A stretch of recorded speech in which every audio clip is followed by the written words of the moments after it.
Hey, what's up, everyone? I already see there's some people in here, which is pretty sweet. Hey, Aiden, Matthew, Jim, what's up? Can you guys hear everything all right? Got to do my little sound check at the beginning, and I'll go back to playing some songs.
Something like that anyway. What's up? How's everybody doing?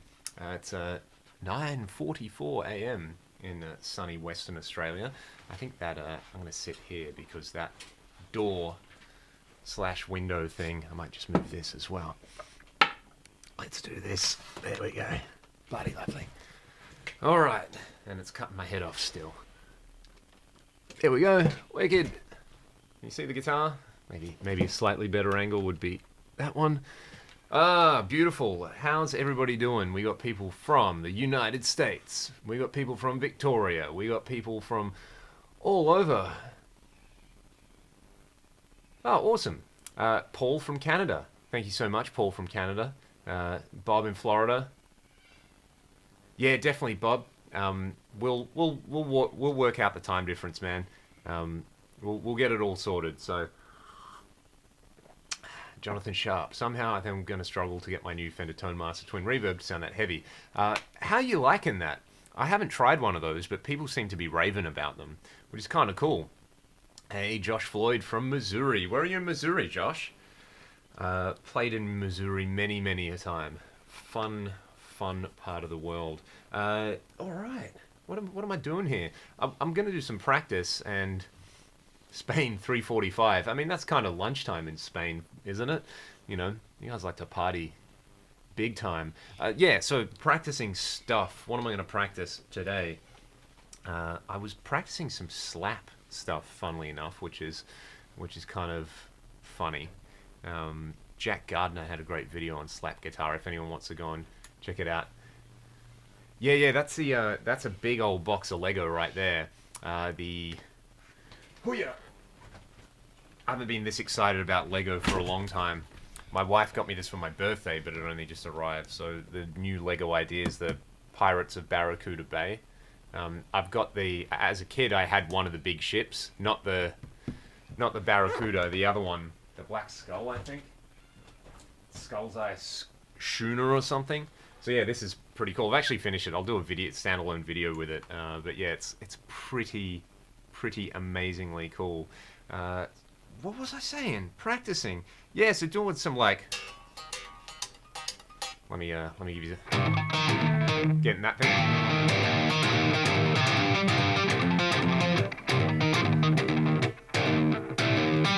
Which I can't do on this guitar. A drop tuning, but that some.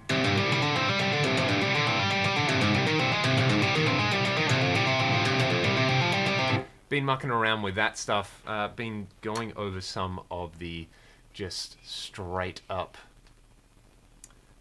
cracking the code, you know, alternate picking pentatonic.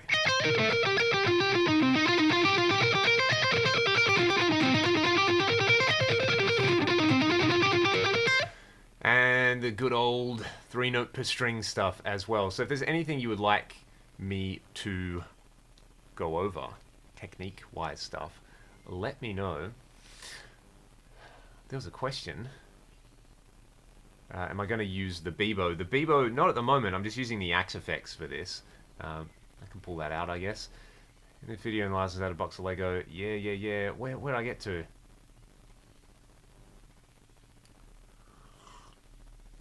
Wow, that's killer. 33 pounds. Nice. Very nice. Did the polydigit change your fundamental guitar tone? Sorry, I just saw Josh's comment. Yeah, the polyphia stuff's pretty. One of my students is learning goat, so I've been having to do that, and there's just some ridiculous lines in that. All the harmonics and things like that are just crazy. I'll get a standard tune guitar in a second. I'll do some slap stuff. I mean, you can kind of.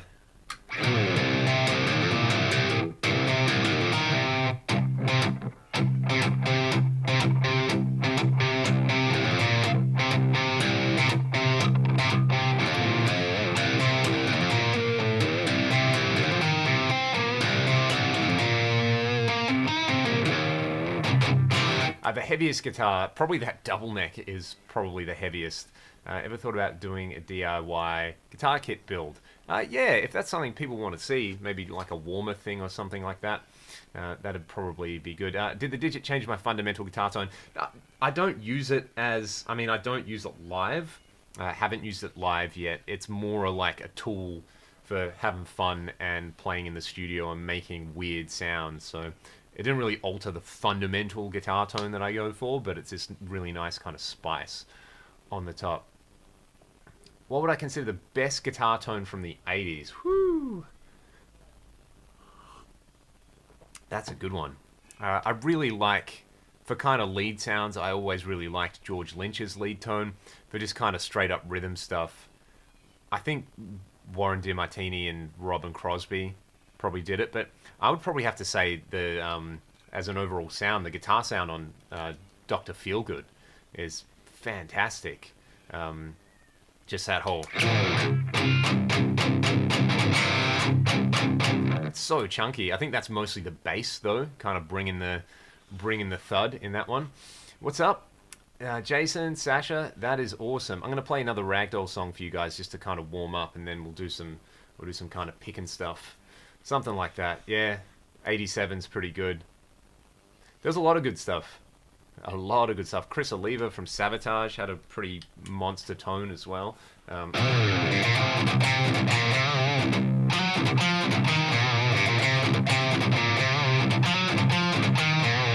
How are the frets on this PRS? Yeah, they're holding up pretty good. They're not super buckled or anything like that. I had this pleked last year, so they're in pretty good nick. I would say at some point in the next 5 years it'll need a refret because I play it so much. But that's that's just kind of how it goes. All right, let's play another song. What one should I do? If you have any requests, let me know. Maybe I'll do Rust, because that one, the solo keeps me on my toes on that one. So where's the tempo on this thing? 135. Cool. All right, let's do that.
That was Rust, ladies and gentlemen.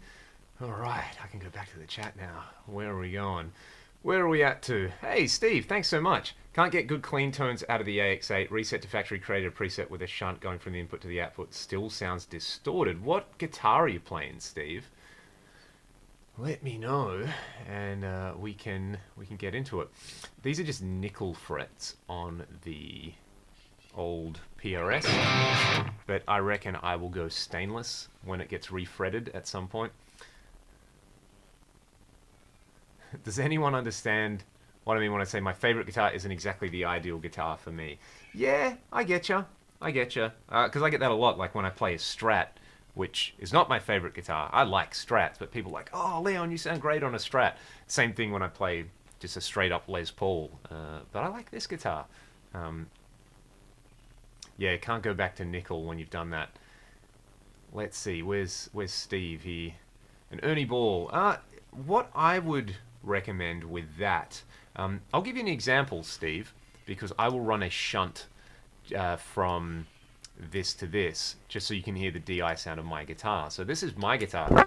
Wow, is this being filmed with a potato? It sure is. My old potato webcam. I didn't set up the good camera. So yes, potatoes can pump out the goods. Let's see. So this is straight in, and that's distorted, right? My guitar input is kind of hot coming in, so I wouldn't worry too much about that. If you wanted to change that, well, I'm on the 3 at the moment, but you can bring down the output level here, and now it's kind of clean.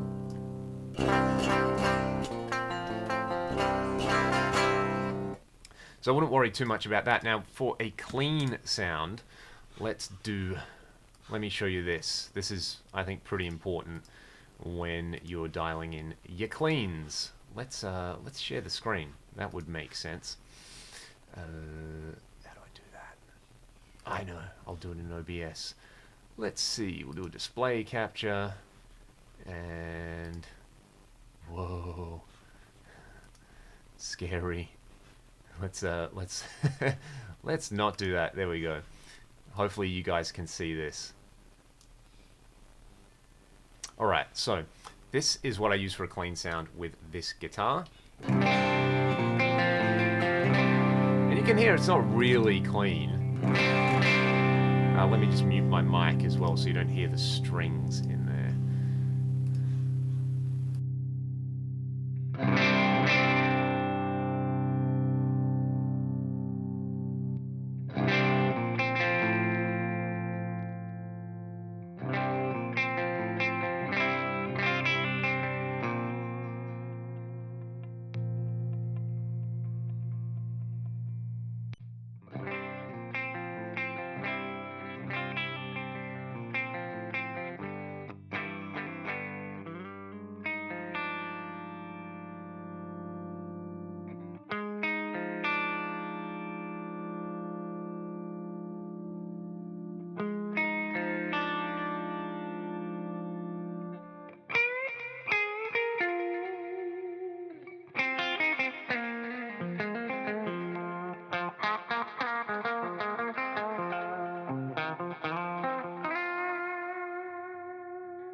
What's my point, you ask? Let's turn this display capture off and go back to potato mode. What I find is, if you're using a really clean amp, most guitar amps kind of have this input range, right? Where they don't break up. And then you start to increase the gain, say like an old Fender, and they're going to get louder. And then they're going to hit a point where they start to break up. So with that, what can be deceptive on the Axe-Fx or the AX8 is you get that really clean level and you go, oh, I need more. So you turn the gain or the amp master volume up. And that can push the amps into breakup. So what you can try is using the level control. You could even just try bypass the amp block and use just a compressor and an EQ. That's kind of one way to do it as well. Hey, Luke G in the house. What's up? How are you, man? I loved that Megadeth thing you did recently. Everybody should go and watch Luke Gallagher's Tornado of Souls cover and have your mind blown by what him and his brother are doing. Electric guitar with tube solid say, what's this? Hang on, I'm jumping around everywhere. GT in the hood. What's up, man? All right, so yeah, some kind of gain staging before the amp to answer your question, Steve. I would probably use a compressor. Enjoying the coffee. I just finished my coffee, which is why I'm so kind of jittery and all over the place. And what was I going to say? That would be a funny bit. I'll practice that Tornado of Souls lick and embarrass myself on here. So, yeah. To answer your question, Steve, I would play around with everything that's going in before the amp block. If you're using the Luke, definitely neck pickup or tapped kind of thing. Sorry, you're not using the Luke. You're using the Ernie Ball. I don't know why I assumed it was a Luke, because Luke's here. Sorry, throwing me off my game. And yeah, some kind of compressor. You could use the input trim in the amp block to kind of bring the overall level down and then play around with that. Or you could use, you could use a filter block just to kind of bump the level down there. But yeah, as you kind of heard with my guitar just going straight in and straight through, the signal's pretty hot, but there's no reason why you can't kind of get in there and get a nice clean sound.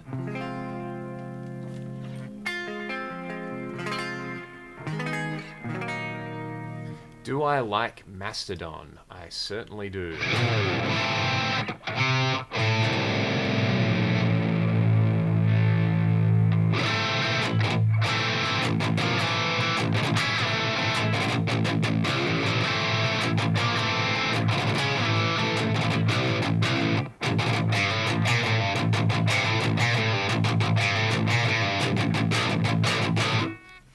That is not how you play that song. I need to go back to see. What's a... How do you play?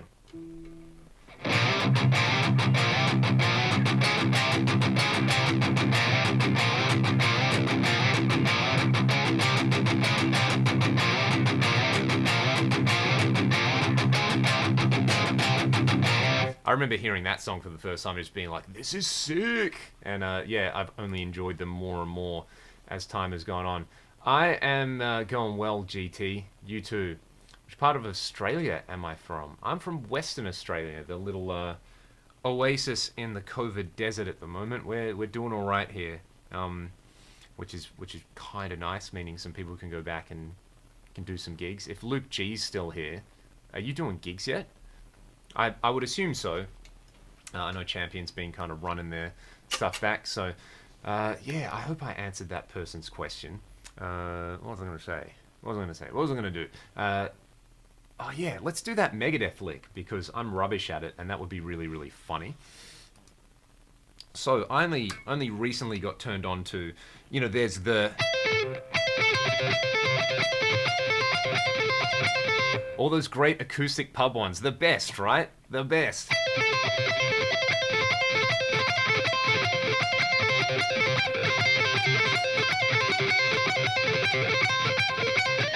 So that thing, I only recently realized how Marty picks that. So, you know, he does the double upstroke thing, where you do, so you start with an up, and then it's a sweep, and then two of those. Yeah, if it helps, Steve, I think there's a patch I made a while ago for the AX8 called Methampheticlean. Check that one out and play around with the input trim just to kind of dial it in for your guitar. So I would imagine it's mostly a gain staging thing. Like this guitar, not great for clean sounds, just because the pickups are a little bit hotter than some of my other guitars.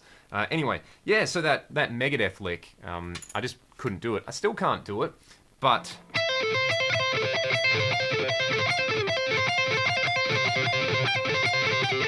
just the picking, it makes so much more sense when you play it like that. If WWE asked to use Rusk as a theme song for Raw, would you do it? Yeah, I would do that. It's definitely got the kind of wrestler entrance music kind of thing happening. So I would not complain about that if they wanted to use that. That's you know, it's kind of one of the few places where that sort of rock music, I think, is still celebrated. Yeah, Methampheticlean. I think I converted it to the 3, actually. I've probably got that preset somewhere here. Here we go. So this is what it sounds like.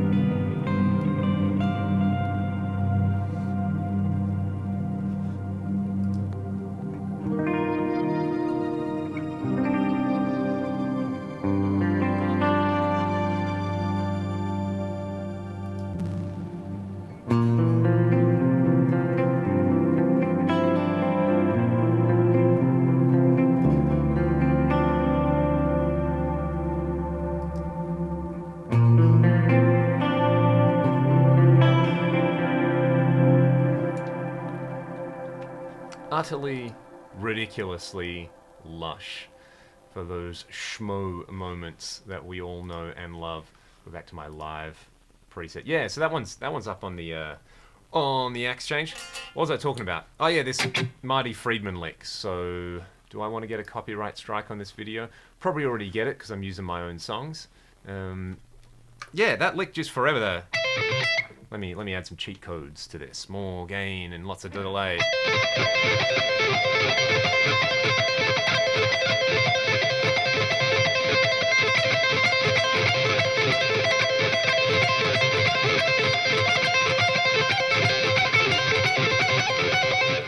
That kind of thing. I need to be pretty warmed up to play that. But yeah, it's kind of nice in the way it gives you that platform to just accelerate the lick.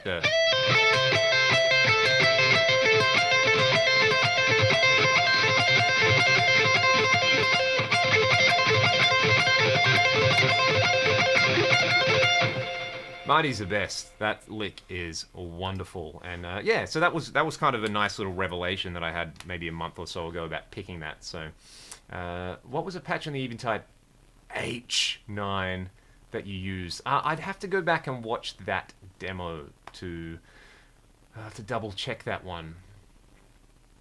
If it's ever safe to tour again, and you guys come to Missouri, favorite. It's like modern version of Winger. Yeah, we get that a little bit. Definitely. Everybody here knows how much I love Winger. So, yeah, big time. What was the other funny picking thing that I was working on over the week? This is Leon. In the morning. These are the original pickups in here. Let's do some modern Winger. I'll use the pitch block on the 3 to pitch me up a semitone with the virtual capo, or capo as people like to call it. So we'll do that one. So have a listen to this. I'm going to turn my mic off. I'm going to play Break You because got to do Break You.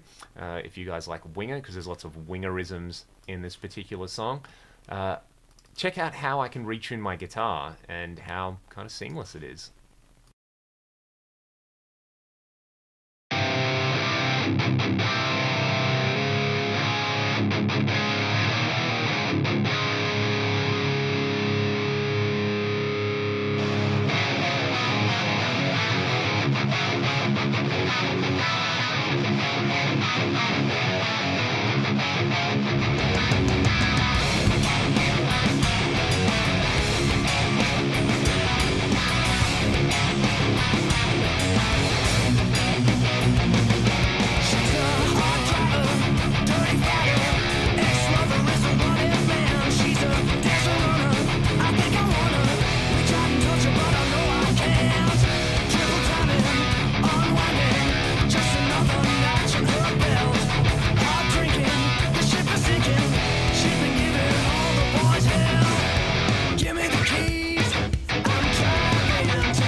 Right, there's Breaku. That is still so much fun to play.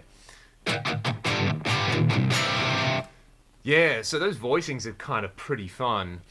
Keep it low, modern and heavy winger, yeah. It's amazing how well that tracks in the 3 now. Like I was kind of, because I'm playing with headphones and I can't hear the acoustic sound of my guitar, it just kind of, yeah, feels so natural. I was thinking of trying different pickups for my Tremonti Artist SC medium signal strength. What would you suggest?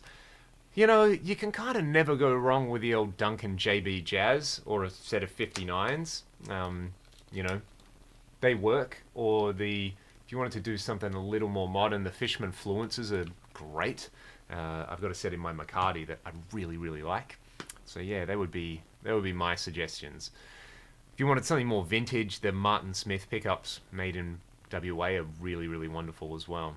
All right, let's see. What was I going to do next? We're back down in the drop C. I'm just going to tune really quickly. I'll kind of walk you guys through some of those voicings if you like, because they're really, really fun. And I'll kind of talk about my thought process with it and what I'm trying to do. So the opening riff has a bit of that like rat, you know, kind of major,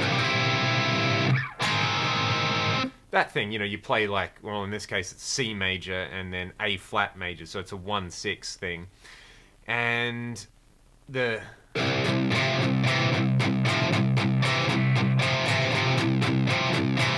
just doing that sus4. So it's C sus4, C major, but played down here. And then, so it does that. And then you kind of have, what's this?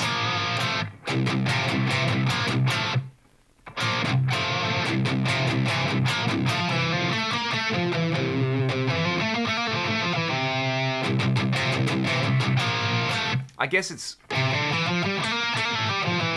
so we're thinking C Mixolydian there, and then it shifts to C minor. I'm in C, drop C. So if you tune down a whole step, then you tune your low string down a further whole step. So, hey, I was waiting for this person to tune in. You finally caught a live stream. You can ask all the questions you like. Anyway, so there's that, and then so that's kind of C Mixolydian. Then you get, I guess, C natural minor. So basically the chords are going.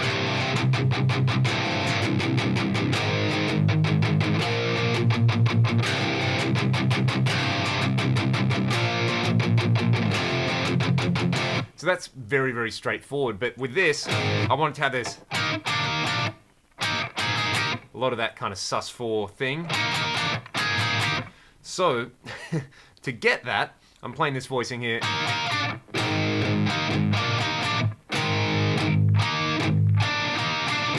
And then I'm using my thumb here.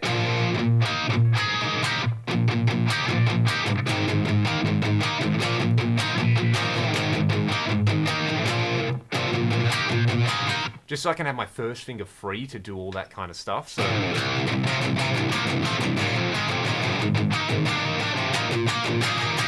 that's the idea there, which is pretty demented, but you know, you kind of do what you got to do to make the chords. There's a couple of chords in Shine which are similar in the ending.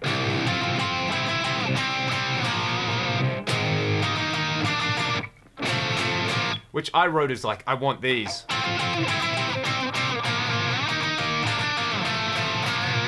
So that was one part, and then it's like, okay, cool, you've got those chords, and we'll put another guitar part just going. I was like, well, what if I try to play both parts at once?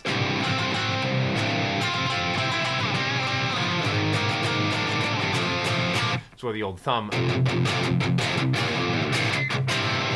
Crazy Licks. Are you talking about them, or Crazy Lux? Is that another Swedish band? I like Crazy Licks. We were meant to play with them a couple of months ago, but they didn't make it out, which is a bummer. Yeah, you guys know what's up there.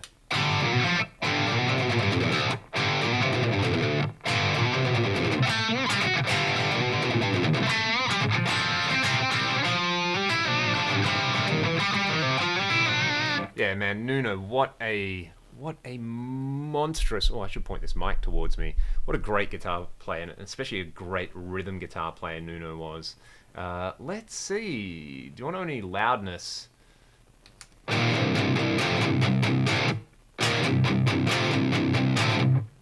How does that go? Where am I? That's not it.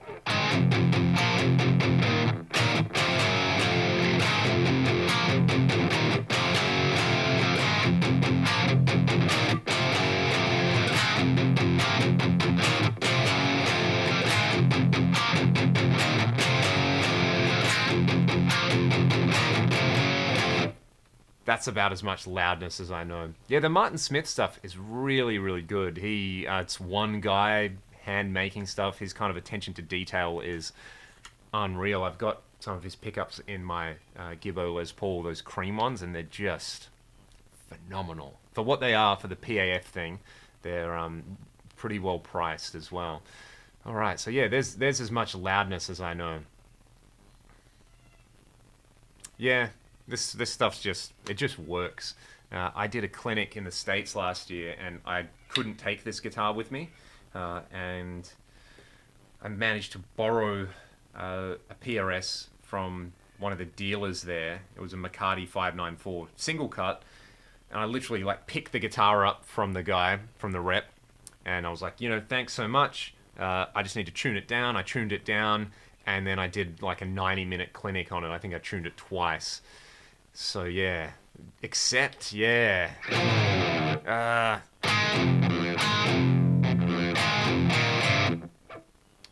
man, I'm in the wrong tuning.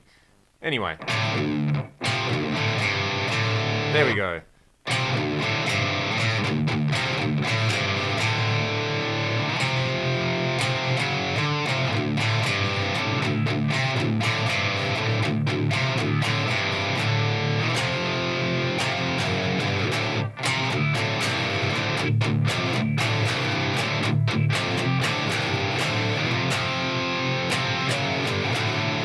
One of the first CDs I ever bought was actually Balls to the Wall. There's some great songs on there. Really, really great songs. But yeah, they're like a German AC/DC, aren't they? Just like meat and potatoes. No BS. Heavy, heavy rock. And yeah, I mean, Udo kind of has the Bon Scott thing going on, Kind of looks like a troll, but what a great voice. TNT? Yes. Yes, you guys are kind of leaning into all my favorite 80s bands at the moment. Leon, what's your favorite Pokemon? These are the questions I come onto these live streams for. When I was a child, my favorite Pokemon card was Charizard, because everybody's favorite Pokemon card was Charizard. I have a soft spot for Farfetch'd, with his one eyebrow and his leek. I often get called Farfetch'd because, well, you guys can imagine why. And in Pokemon Yellow, my favorite Pokemon, did enjoy a bit of Charizard. I enjoyed teaching him Dig. That was very important. And in terms of, yeah, I mean, it's the big C, the Charizard, I think, when I really think about it. Farfetch is up there. Love myself a little bit of an electric Pokemon, or a mythical Pokemon as well, like a Zapdos. Pretty awesome. All right, what Ragdoll song should I play next? Oh, that's the thing I was going to talk about. Alternate picking things. So, there's like a classic Yngwie lick based around a pattern of 6. This thing.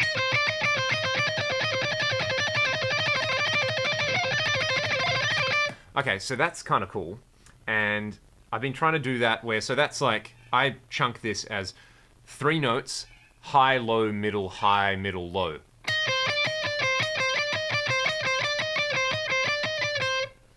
Ah, awesome.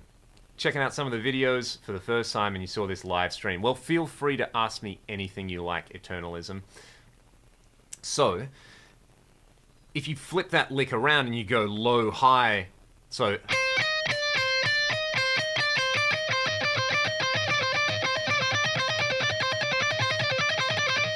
Why can't I do that as fast? I can definitely pick it, but it's like my first finger's lifting or something. There's this mechanical thing. So I've been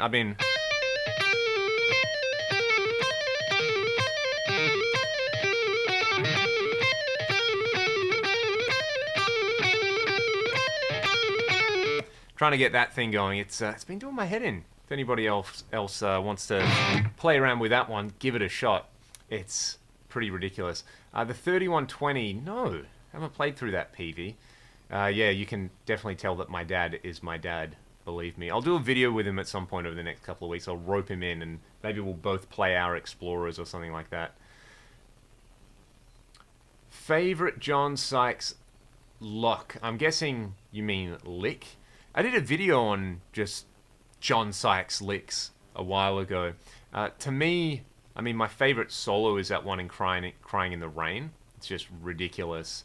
But there's, he does that rapid fire, which for me I butcher and kind of play like this.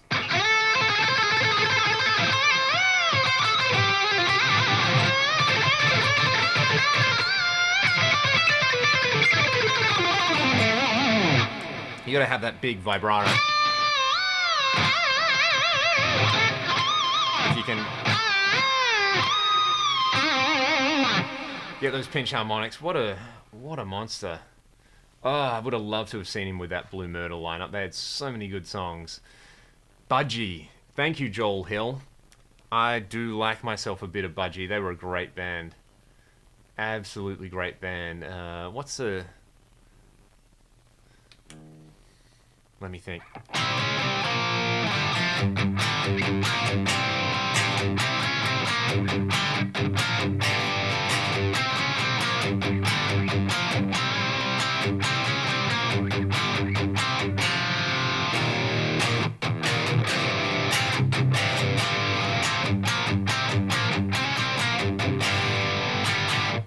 Yes, Budgie, good band. Do you like using mics such as 1 or 2 mics? Cab sims are fine, but I'm interested in the challenge of traditional miking. This is a good question. So, on the... when did we stop using cabs? Rust. Yeah, so the last couple of Ragdoll singles, I've been using the Axe effects. But on the last album we did, Back to Zero, that was still amps. That was before I had an Axe effects. And we went with a 3 mic setup on that one. So it was a Marshall 4x12. Basically, if this is the speaker, very, very circular looking speaker, and you have the middle there. So there was a 57 basically on the dust cap. And then a Royer 121 ribbon microphone right on the cone. And then a Sennheiser MD421, I think either on the other dust cap or the cone. I forget how we positioned it. But what we did a year or two ago was we set up that same cabinet in the studio, mic'd it the same way, and then we ran it through all the mic preamps and we summed it down to one signal, and I shot an impulse response of that. And that's actually the cabinet that I'm using, like the speaker sim, basically the impulse response that I'm using right now. It's that mic setup that we used on the last album. Same speaker, same cab, same preamps, all that kind of stuff. I just shot an impulse of it, and now I've got it in my Axe effects. So I've kind of got those mic placements, that multiple mic thing baked into one cab.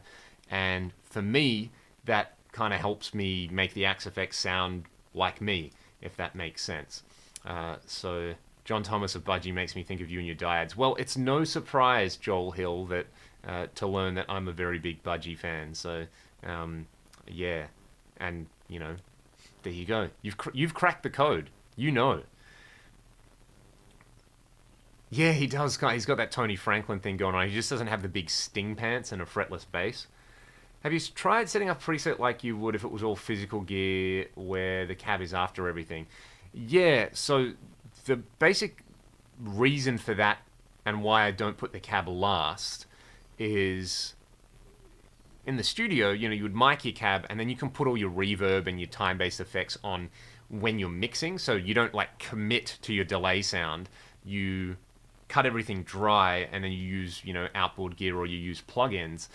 So that way, if you want more or less delay mix, you don't have to go back and play the entire part. You can just do it in the DAW. So that's what I like about the Axe effects. You can have your cab, then you can have all your kind of stereo time-based effects.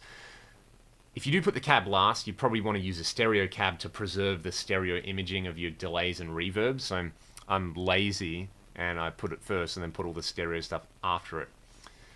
All right. Playing different ohm settings, 16, 8, or 4. Not a massive change in feel. There's obviously a bit of a change in volume and a bit of a change in just like the overall tone. Yeah, it's not something I've played a whole bunch with, to be honest. I'm normally like, it says 8, plug it into 8. But you can get some cool mismatch stuff. I would often run an 8 ohm head into a 16 ohm cabinet. That's kind of fun. Yeah, why does Dokken sound like Budgie? Yes, exactly. Exactly. That's a pretty good point, actually. Any of the vintage brand guitars, do they stink or are they good for the money? I've played one of their little Strats, and it's like a budget guitar. They've got some interesting choices on there. Some of them, I think, have the Wilkinson parts, which are pretty good. But honestly, with stuff like that, the best thing to do is, like, if you're looking for a budget guitar, put a bunch of them side by side. So if you can go to a music store, try out your stock Squier, Epiphone, LTD, all those kind of things. And if you do have the opportunity, put them side by side. And just kind of, don't worry about the brand name so much and just go for the one that feels the best. Have I recorded with the ADA? Yes, the Ragdoll song Letting Go on Back to Zero was recorded with the ADA. Going into my Message Will Rectify Effects Return. Thoughts on Sinister Gates? I'm not a massive Avenged... Well, let me rephrase that. I don't listen to a lot of Avenged stuff, but he's probably one of the most important modern guitar players at the moment. And I like him because a lot of my students like him. And he's somebody, I think, who has gotten a lot of people into metal guitar, into soloing, into a lot of the kind of classic 80s stuff based on what he plays. So, yeah, I'm a fan for that reason, that it's like, he's getting people to pick up the guitar and, go and play. And, he's somebody with a signature sound, which is something you don't hear a lot of these days. If you like Soundgarden, you know what? I can't play Black Hole Sun, but I can play this one for you.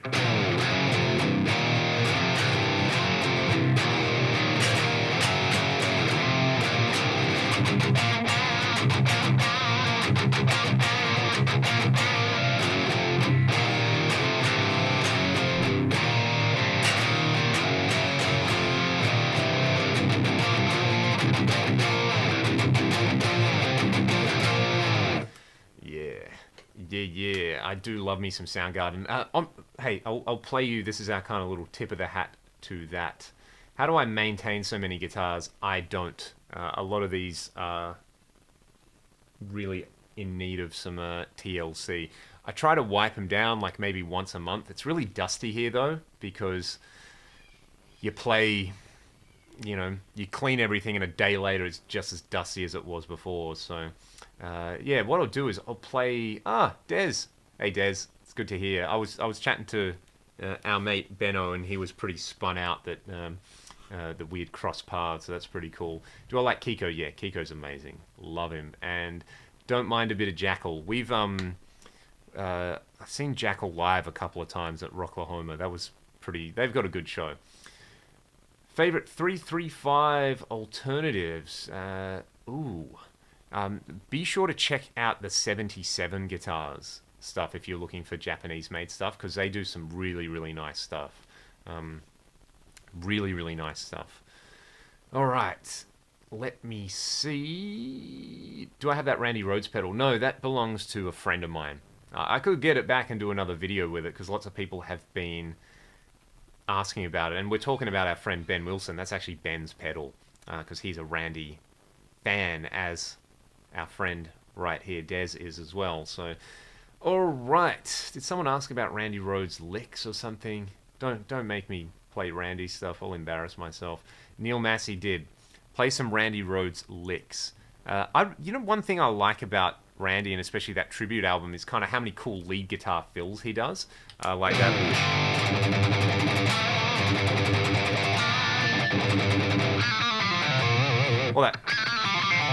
All those kind of open...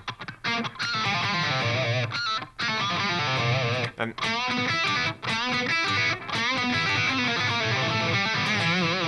all that kind of bluesy stuff.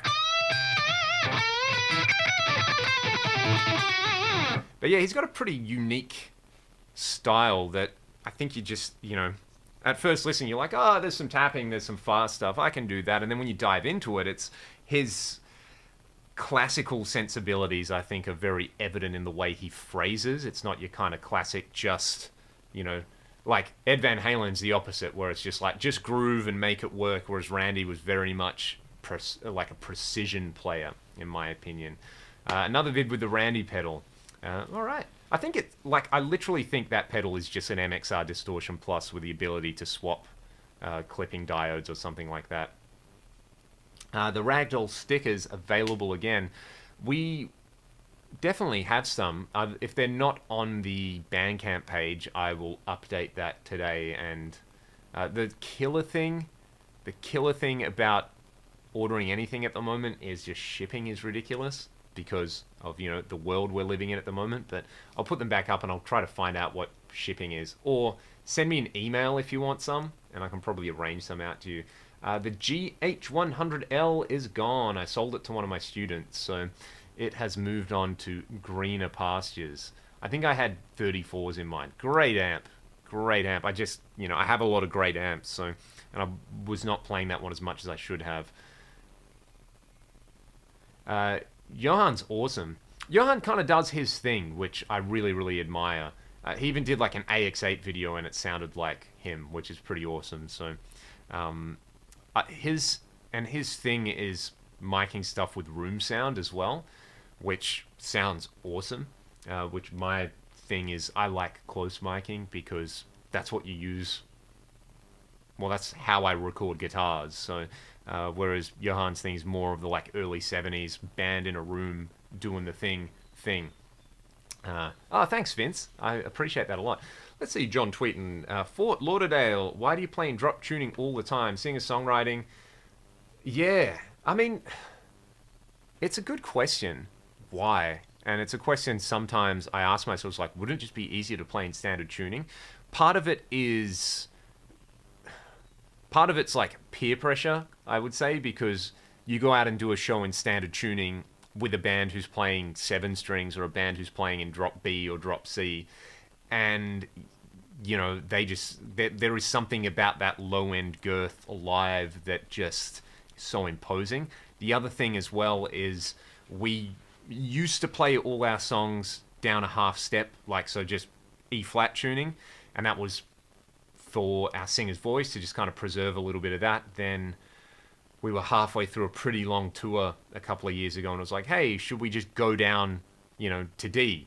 So we did that and it sounded good. And, you know, nobody noticed, and our singer Ryan could kind of preserve his voice a bit more. I think his voice just kind of sits around these notes, that kind of C below middle C up to... Wait, is that middle C? That's middle C. Sort of like middle C up and down an octave from there. So it's worked out well from a songwriting and register perspective in that case. And the other thing is it just sounds good. And I find drop tunings for me work in the sense not that it makes things easier, but I can do things that were like impossible, like in Break You like that. You know, or in Playing God. So I can do that dyad thing and have the chunk thing in there. So, yeah. What do I think of Stryper's guitar playing? Very, very good. Very good. I love that kind of Messer Mark series thing they had on a lot of stuff. Let's see. So yeah, that's why. There's kind of... part of it is pragmatic with the drop tunings, you know, songwriting and preserving our singer's voice on tour and things like that. And the other part is that I feel really at home and I feel really creative when I play in a drop tuning. So, and it sounds good too. Let's hear one more Nuno Betancourt riff before you go. Maybe Decadence Dance. Man, I don't know that one. What about the tension? Not really. It's actually kind of, I prefer a little bit more tension. I should go up a gauge, but I'm kind of used to it and my guitars are set up for this. Let's do that, let's do this.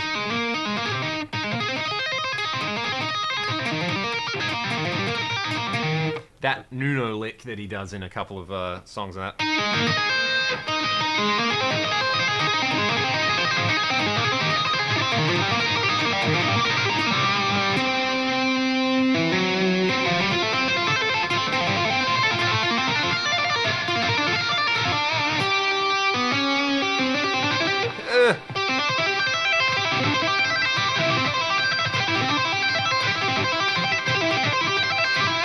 That's a great little line. What are we doing here? Let's hear Break You. I've already done that one. You missed it. Yeah, man. Chris, a big part of it is that...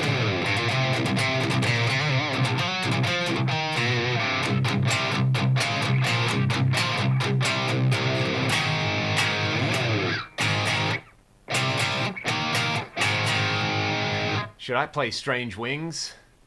Have I ever considered teaching online? I do teach online. For anybody interested, you can send me an email. There's a little form on the About Me page. I'm doing a lot of online teaching at the moment, and it's awesome.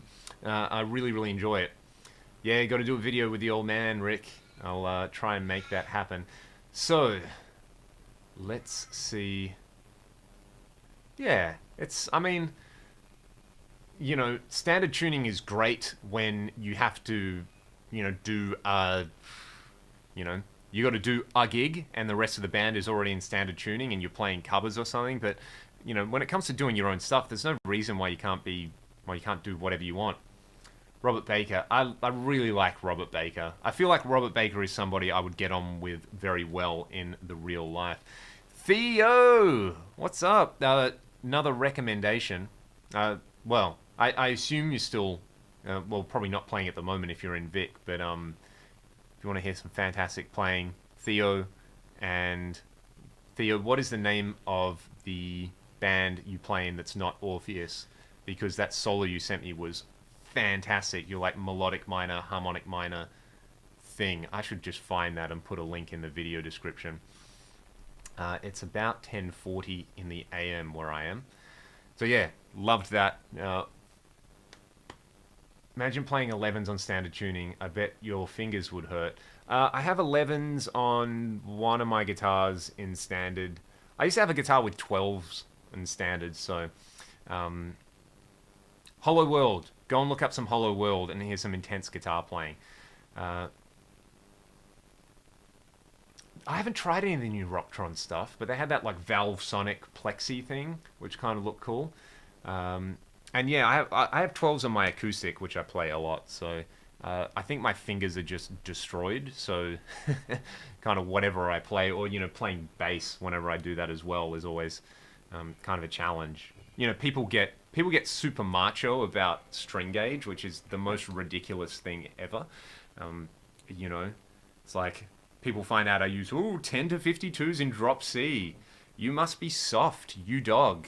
It's like, well, you know, it's a guitar.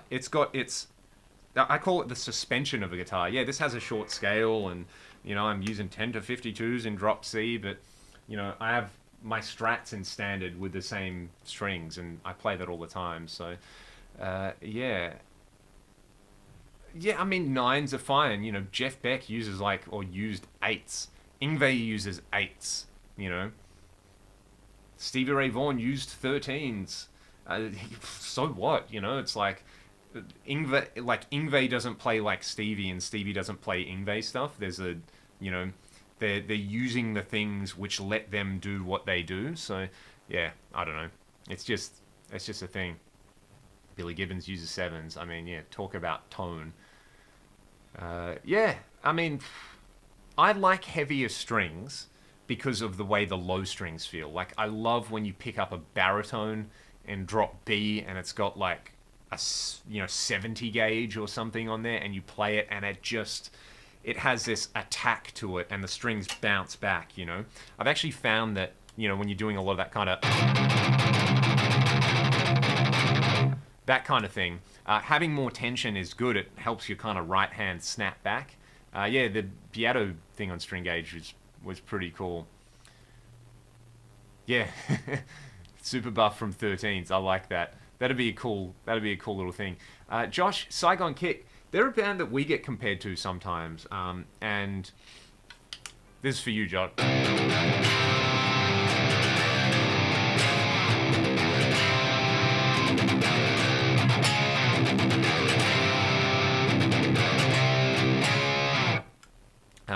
You know, I know Rick doesn't like headstop tuners though, so as a tribute, I'll just place this right here so that you can all see that nice and clearly. Uh,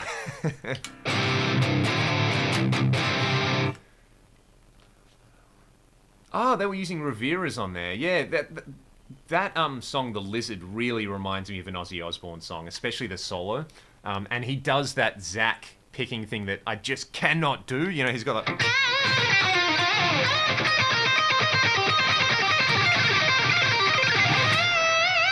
Well, yeah. Can they do it?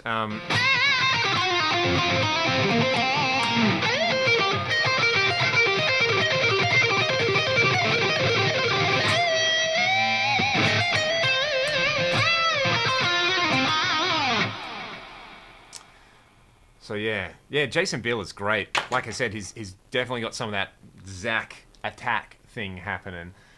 Somebody asked about Soundgarden a little while ago, so I'll play our little tip of the hat to that particular band. It's called Rewind Your Mind. Let me just get the tempo. That's where I want it. Great. I'm going to play this one. And I will chat to you guys in about 4 minutes once I have played it, and enjoy the early 90s chunk that's going on in this song.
There you go. That is Rewind Your Mind. In case you didn't guess. Where we at in the chat? What's the most important tip on finding your own style? Woo! Good question. Let me have a sip of water and think about that.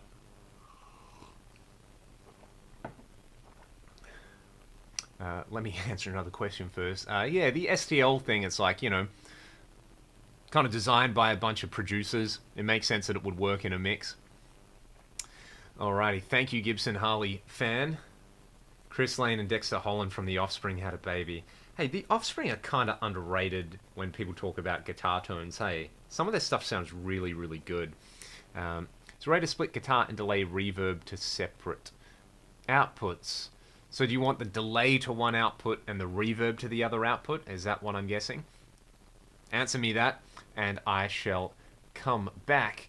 In terms of finding your own style, the first thing would be to figure out whose style you really, really like. So Eric Johnson has a great thing about this on one of his instructional videos where he talks about how he developed his style, where he was like, you know, I love Keith Richards' rhythm playing, I love Eric Clapton's lead playing and his tone, I love Wes Montgomery, and I love John McLaughlin and a few other players, and he just kind of took his favorite elements of those players and put them in a blender and, you know, let it mash together and marinate, and then built on that. For me, I obviously love all the kind of 80s, you know, guitar heroes, your John Sykes, George Lynch, DeMartini, Yngwie, all that sort of stuff. So that's a big part of how I like to play and what I grew up listening to.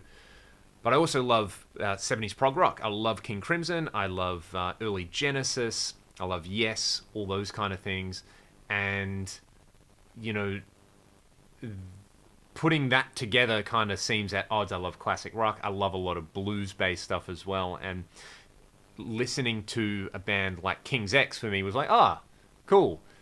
That's how you can put all of those kind of things together. So finding out who you really like, and then maybe if you stumble across a player who kind of does what you want to do and combines some of those elements together.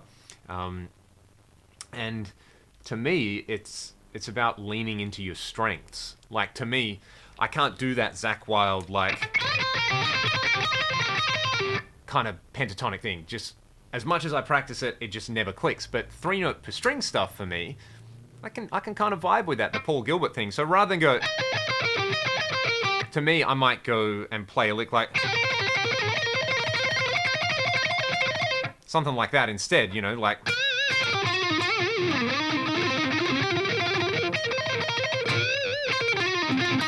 And then go back to the bluesy thing. And then I think a large part of somebody's style is actually how they play rhythm guitar rather than the lead stuff, because you play rhythm guitar 95% of the time you're actually playing. So exploring that aspect of your playing. And I think that's the thing that kind of helped me, you know, sound the way I do, which is like, I love Ty Tabor, I love Nuno, I love a bunch of kind of modern, you know, riffy stuff.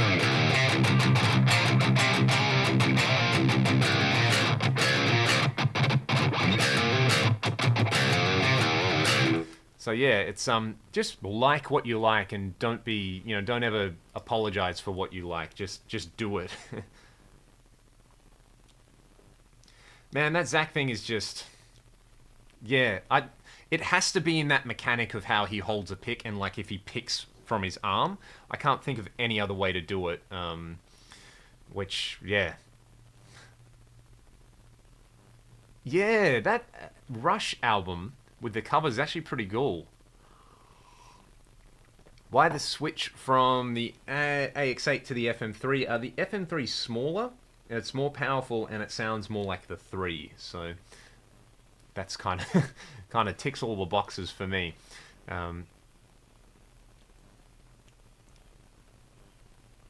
Is only knowing minor pentatonic and adding a few notes here and there stuck in a rut. That's how I feel.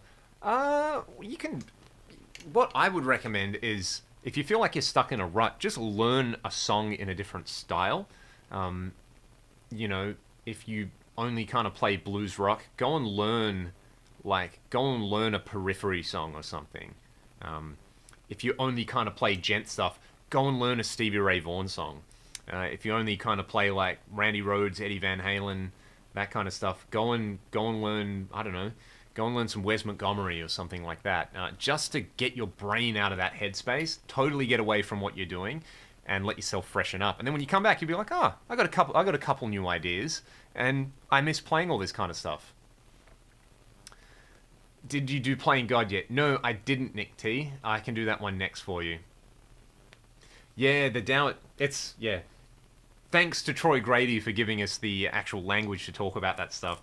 The downward slant stuff is, I mean, Zach's got like a mega down slant. You know, most people would have about this much. He's really, really doing that. Same as Eric Johnson. Yeah, that stuff's really, really cool. It's nice to hear about somebody else who also struggles with that kind of thing. Have you ever used a Helix with 4 cable method? No, but I've done a video with the HX Effects in 4 cable method, which you can go and look up my review on that. Really cool unit. Haven't done Playing God. The album of 60 Colors by Rush is Feedback. That is the one. Do you have a favorite Steel Panther, Russ, Parrish lick? Not really a specific lick. Like, Russ is a great player. Satchel, as you might like to call him. Absolutely great player, but to me, and the whole point of that band is it's just anything that they do that's really cool is, you know, they're doing what another band did. So, you know, he'll do stuff that kind of sounds like Paul Gilbert, he'll do stuff that kind of sounds like George Lynch. And that's why I like it, because it's like all my favorite players in one, but I wouldn't say there's like a definitive like Satchel kind of lick. Yeah, and also I don't know how to play any of his stuff, so there's that. Although all that kind of fingerstyle stuff in Girl from Oklahoma is actually really cool. So should we do Playing God? There's some interesting. So this is a good example of the.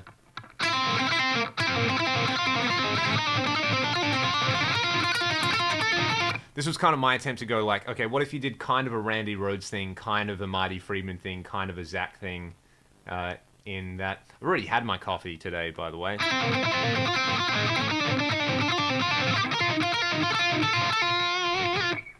So yeah, Porcupine Tree. That's cool. Very, very cool. Alright, before I play this, you know Troy Grady sat on all that pixelating info for 10 years? What? Well, maybe that's why he plays all the stuff so flawlessly, which is pretty ridiculous. The videos are so well produced. Anytime I watch it, I'm like, I can't believe this is free. One of my students is learning Cliffs of Dover, and I was just like, okay, cool. Before we start this, you have to watch all of this video by Troy. So, yeah, there's some cool. Even he's got like a simple pentatonic thing, which is, you know, where you sit there and you go through.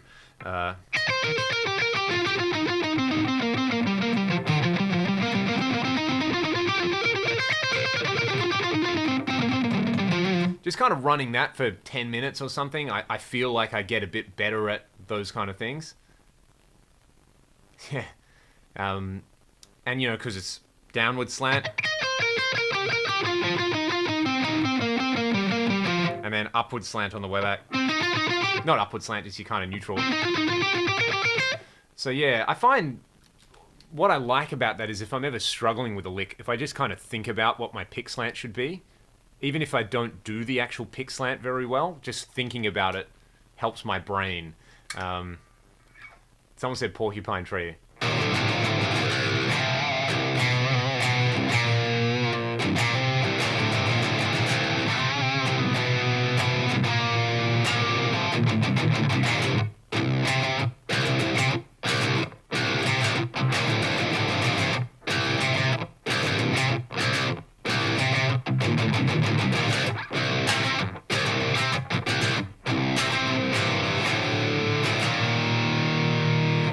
God, that was, yeah, Saint Troy, as we should all call him. Thoughts on open string harmonics in songwriting or solos and fills? Nobody does that stuff better than Polyphia, in my opinion. All the stuff they do is amazing. But I mean, even like on the the Whitesnake 1987 stuff, Sykes is doing a lot of those.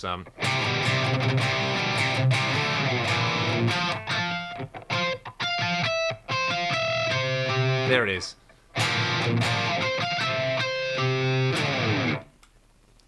Do you gate your songs much? Do you mean, do I have a gate in my preset? What tuning is this? Drop C. Someone talking about Red Bull. The first time I ever had Red Bull, I drank 6 in one sitting. In about 5 minutes. Yeah. Troy Grady's never been in a band. Troy Grady... Someone should form a band and just rock up at his house and be like, come on, Troy, let's play some stuff. That'd be amazing. Because he would totally... I would love to see his stuff in a band context. I'd love to just see him kind of grooving out. That would be really cool because, you know, it's a good old, like, you spend 90% of your time practicing lead guitar, only 10% of it playing. Yeah, that was a day with the Red Bull. I used to drink that stuff and it just didn't agree with me. I was getting like heart palpitations and all that good stuff. So I just kind of went back to drinking coffee and being slightly less insane. All right. Do I have a video for the preset you're using? Yes. This is actually just my FM3 preset that I converted over to the Axe-FX 3. If you watch my video about the gig that we did a couple of weeks ago, then I do a breakdown of that. Let me... yeah. Well, you know what's funny is I didn't get heart palpitations when I drank the 6-pack. I liked it. I was like, oh, this is really cool. Red Bull's nice. And then when I was probably like 17 when I did that, so genius move. And it was only like when I was old enough to start going out to clubs and going to see bands. I don't drink, so I would have a Red Bull to just kind of stay up and, you know, stay lit up. And it was maybe only after like a year or two of doing that, I'd have one anytime I'd go out, and I'd be laying there at night and my heart would just be going brrrr, and I kind of narrowed it down to that. When I stopped, I wasn't getting the crazy palpitations. So yeah, maybe the lesson is don't drink 1, drink 6. Advice for songwriting. So if you come up with a riff, I don't know, you come up with a riff, you go...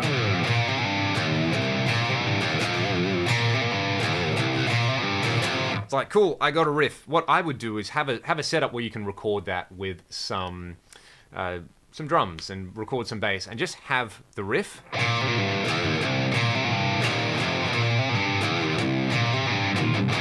So you've got a riff, and then my advice is always like, okay, imagine that's a thing, then write a verse and write a chorus. Even if it's absolute garbage, just be like, cool, I've got that riff, and then the verse will be, and the drums go,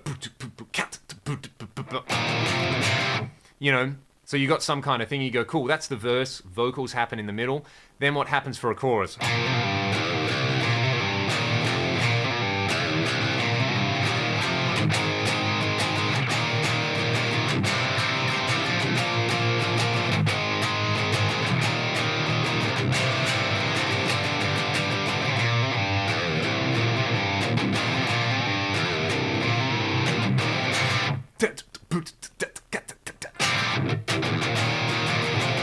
So you've got a riff, and then you've got 2 other parts around it, and you can put together a real quick and nasty arrangement of it.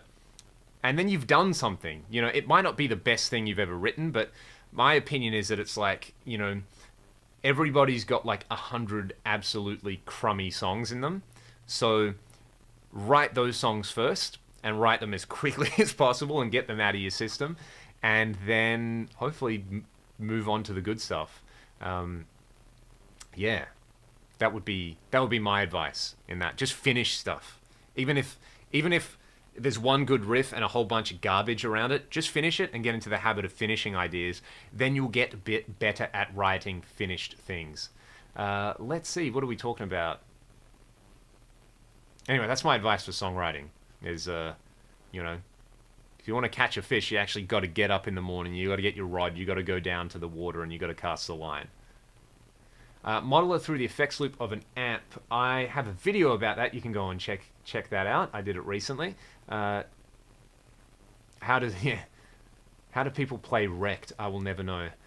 I've always been a non-drinker, so in hindsight, that was probably a very, very good decision, given the amount of touring through places where drink is very accessible and very cheap and often very free. So any thoughts on Aaron Sterling, aka Sterloid? I've never checked out Aaron Sterling, or have I? Who am I thinking of? Nick Sterling?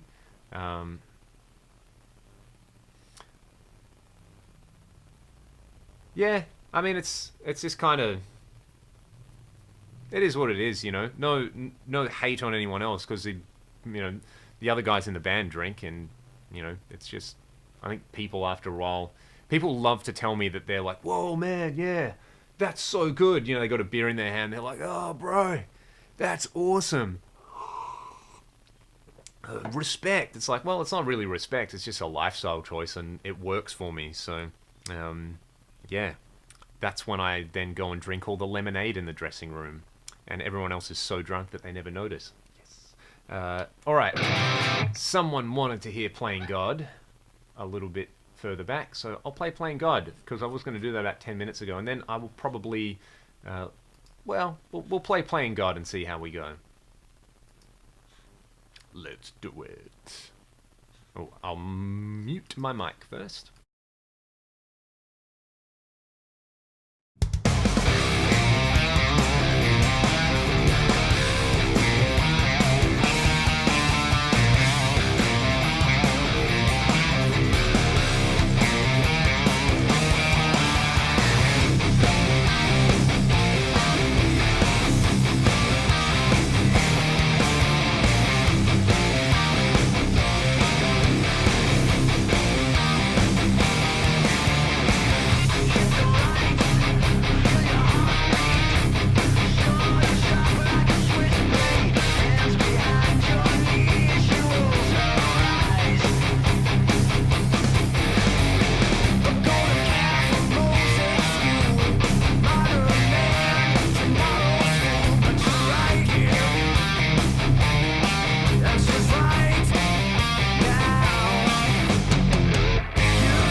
Ah, that song is so much fun to play.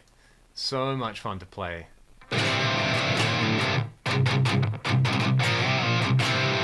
Righto. Is everybody subscribing to Scott Sylvester? Who else in the comments has a YouTube channel here that we can check out? And if so, let's all subscribe to one another. Yeah, man, comments. Oh, yeah. There's this Rhodes pedal you were talking about earlier. What is it? The RRT2? I've got a video up somewhere about it, but it was... I think some music shop in England were making it, and I don't know what the... Ben would know the story. And maybe they made it for a little bit, and it like wasn't... The Rhodes family wasn't happy with the fact that they were putting out this polka dot pedal, you know, and they kind of shut it down. So, yeah, it's basically an MXR Distortion Plus with a couple of little toggle switches on it. So, all right. This is great. Eternalism. I have no content, had 34 subs. One guy online yelled at me for not providing content. That is the internet in a nutshell, isn't it, right there? Can I play any Steve Vai tunes? Do you guys really want to hear me butcher For the Love of God? Because I can do that. All right, John Tweeton. Conditioned response out of Minnesota in the 90s. So good. I will do that.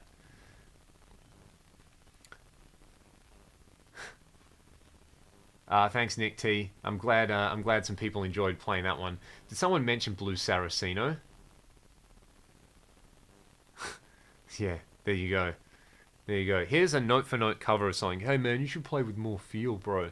It's not about doing a video with your dad. Looking forward to seeing it. Definitely. All right.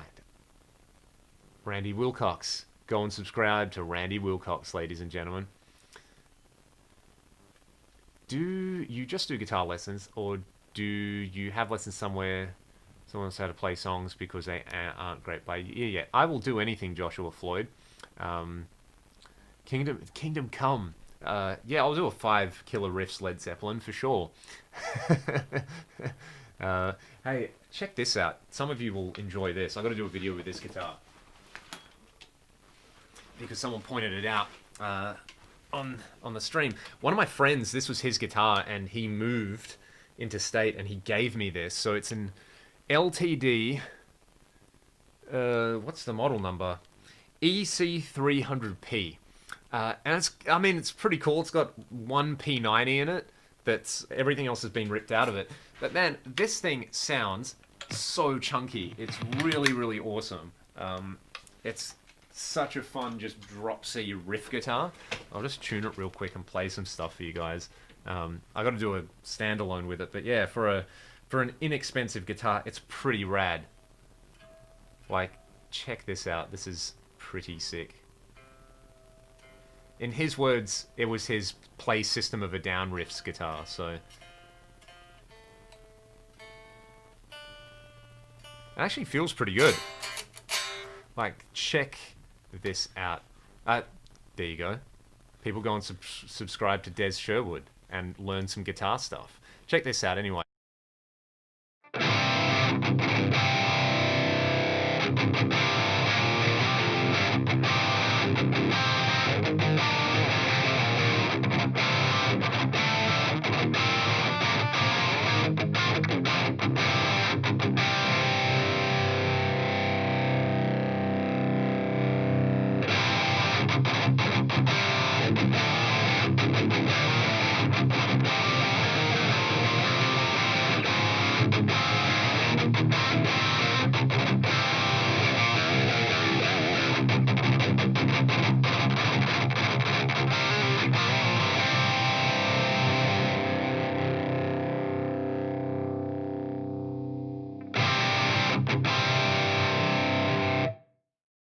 Pretty cool. It's not like as chunky as the single cut, but you wouldn't expect that for like a couple of $100 guitar with a P90 in it. But it's pretty rad. If I can own, yeah, it does kind of have the Phil X thing going on there. If I could only grab 2 guitars.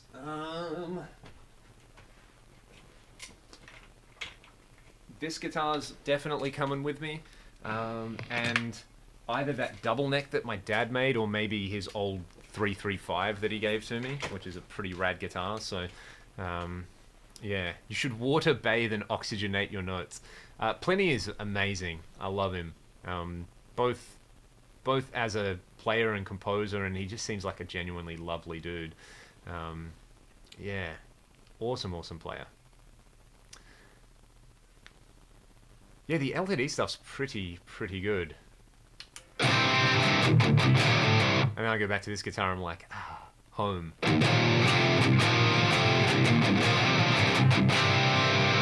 Man, I'm getting hungry. I gotta go and eat some breakfast in a minute, which I should have done 2 hours ago. But someone who's never used the Fractal product, how will I know if the CPU power of the FM3 will be enough for me compared to the Axe FX3?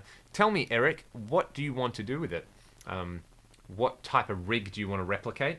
Do you want to replicate a rig, or do you just want something to kind of play around with and dial in some fun sounds? Because if you want to run an amp, a cab, a drive pedal, a reverb, a wah, you know, that kind of thing, it does all the basics really well, and you can actually get some pretty stacked presets happening in there. So yeah, I mean, the fact that it just has Fractal amps in it is kind of reason enough for me, because it sounds so good. Yeah, I mean, part of it's just I've played this guitar so much, so it's comfy, and I kind of know where all the little, you know, if I want to roll the volume down.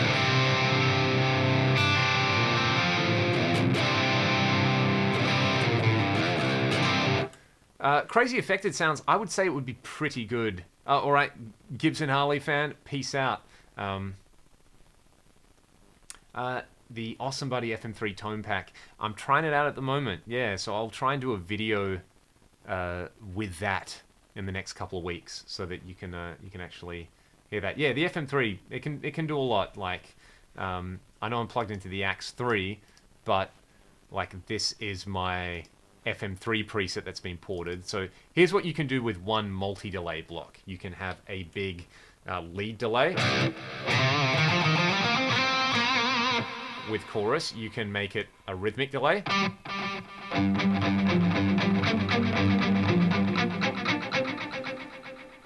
This is all, so each block has 4 channels, right? So let's make a quad choral flange out of this. Let's go and set all these delays to be quite short. That'll do. Yeah, kind of 3 milliseconds over here.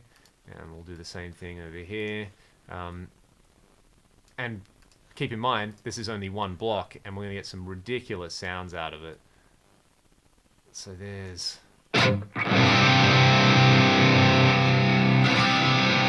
Let's add some chorus. Let's add some comb filtering to all of this. How do I... Yep. So...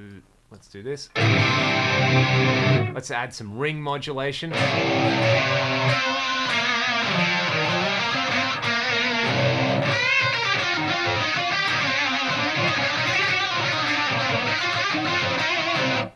That's pretty rad. And then I press one button and I'm back to my kind of stock standard delay thing. You could use the diffuser in the multi-band delay to do a kind of faux reverb thing. Something like this.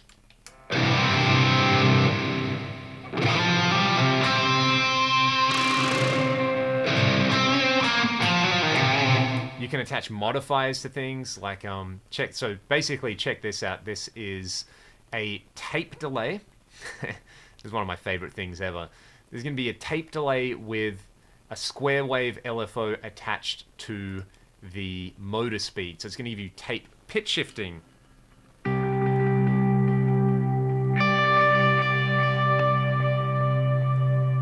why isn't that doing what I want it to do?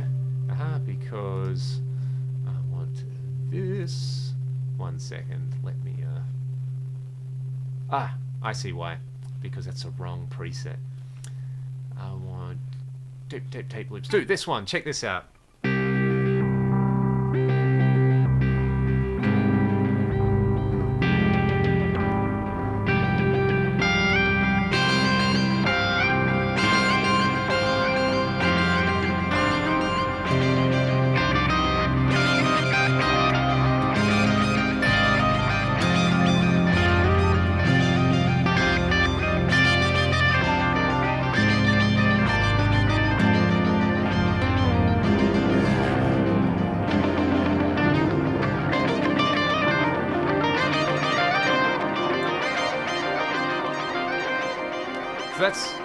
that's one block doing all of that. So yeah, it can do the thing.